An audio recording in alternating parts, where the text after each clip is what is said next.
ओम नमो श्री भगवते वासुदेवाय नमः। सभी एकादशी में से देवउठानी एकादशी को बहुत ही महत्वपूर्ण माना जाता है।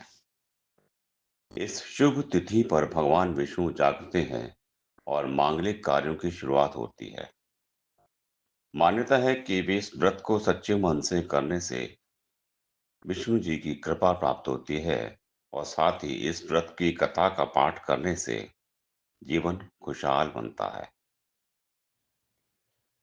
हर साल कार्तिक माह के शुक्ल पक्ष की एकादशी तिथि को देवउठानी एकादशी मनाई जाती है।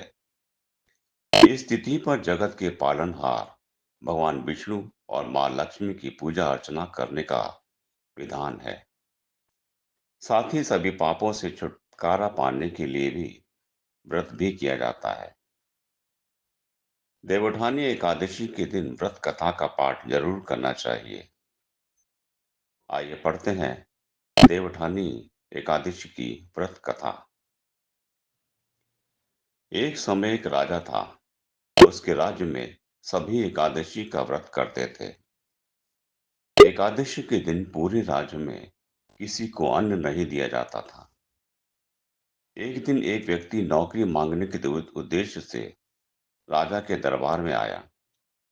उसकी बातें सुनने के बाद राजा ने कहा, नौकरी तो मिल जाएगी, लेकिन एकादशी के दिन अन्न नहीं दिया जाएगा। नौकरी मिलने की खुशी में उस व्यक्ति ने राजा की बात मान ली। एकादशी का व्रत आया। सभी व्रत थे। उसने भी फलाहार किया, लेकिन भूख नहीं मिटी। वह राजा के पास अन्न मांगने गया। उसने राजा से कहा कि फलाहार से उसकी भूख नहीं मिटी है, वह भूखा मर जाएगा, उसे खाने के लिए अन्न दिया जाए। इस पर राजा ने अपनी शर्त वाली बात दोहराई। उस व्यक्ति ने कहा, वह भूख से मर जाएगा, उसे अन्न जरूरी है। तब राजा ने उसे भोजन के लिए आटा, दाल और चावल दिलवा दिए। वह नदी किनारे स्नान किया और भोजन बनाया। उसने भोजन निकाला और भगवान को निमंत्रण दिया।